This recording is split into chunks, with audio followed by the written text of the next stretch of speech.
ओम श्री गणेश अंबिकाय नमः। ब्रह्ममुहूर्त में घंटियों की आवाज सुनाई देना या अनंत घंटियों का बजना एक आध्यात्मिक रहस्यमय अनुभव माना जाता है। इस घटना को अक्सर कई तरीकों से समझा जा सकता है। यह सूक्ष्म तत्व, आध्यात्मिक संकेत, कई आध्यात्मिक परंपराओं में ब्रह्म मुहूर्त में भोर का जो समय आमतौर पर सुबह 3:30 बजे से 5:30 बजे के बीच का ध्यान और पूजा के लिए सबसे शुभ माना जाता है। इस दौरान घंटियों की आवाज अगर सुनाई दे तो ये वास्तविक भौतिक जगतों के आवाजों के बजाय चेतना की उच्च अवस्था, मानसिक शांति एवं दिव्य उपस्थिति का संकेत है। आंतरिक अनुभव यह माना जा सकता है कि गहन ध्यान शांति की स्थिति में व्यक्ति बाहरी दुनिया से परे होकर सूक्ष्म ध्वनियों का, जिसे कुछ लोग परंपराओं में नाद या अनाहत कहते हैं, जो सुना जा सकता है। ये ध्वनियाँ अक्सर घंटियों, शंखों या अन्य संगीत वाद्य यंत्रों की तरह सुनाई देती है। हमें याद है, बहुत वर्ष पहले की बात है, हम उत्तरकाशी में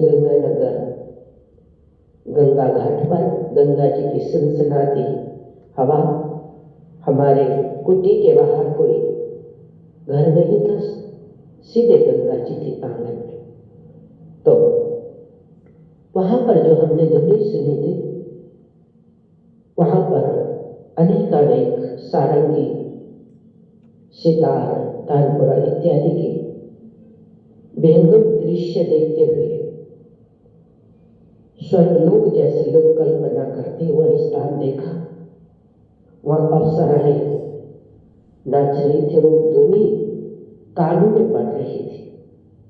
भले ही हम 3:30 बजे का समय था और हम उठने ही वाले थे, जागने ही वाले थे, पर भगवती गंगा की असीम कृपा, काशी विश्वनाथ जी का आशीर्वाद बिना हरि कृपा मिले नहीं सकता। ये जो शुभ संकेत भी होते हैं, संत भी होते हैं, बिना ईश्वर की कृपा के नहीं मिलते। ये सकारात्मक ऊर्जा ब्रह्म मुहूर्त में अत्यधिक शांत और सकारात्मकता से भरा हुआ समय होता है।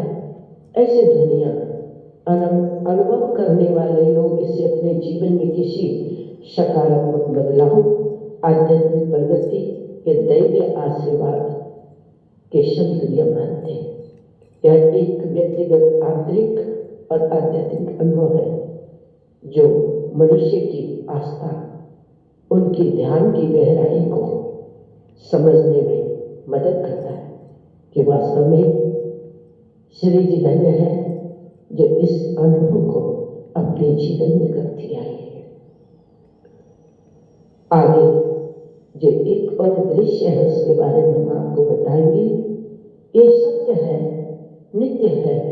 प्रकृति से जब हम जुड़ते हैं, नेचर से जब हम जुड़ते हैं, तो निश्चित ही हमको कोई चीज दिखाई देती है, सुनाई पड़ती है, समझने में आती है, और चेतन अवस्था में जिसे हम सुनते हैं उससे हम बहुत प्रभावित होते हैं।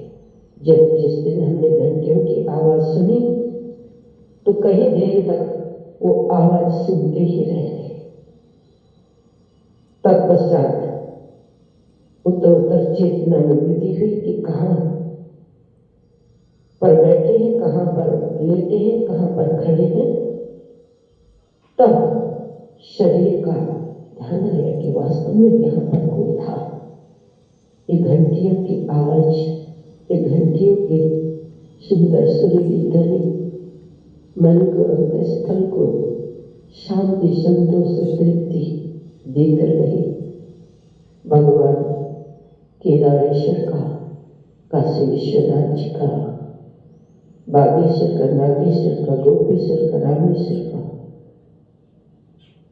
साधुवाद करती हूँ कि हमारे जीवन में ऐसी अनंत प्रगतियाँ हमारी आध्यात्मिक उन्नति में उत्तरोत्तर वृद्धि करेंगे। भगवान का हृदय से धन्यवाद करती हूँ, ईश्वर का हृदय से धन्यवाद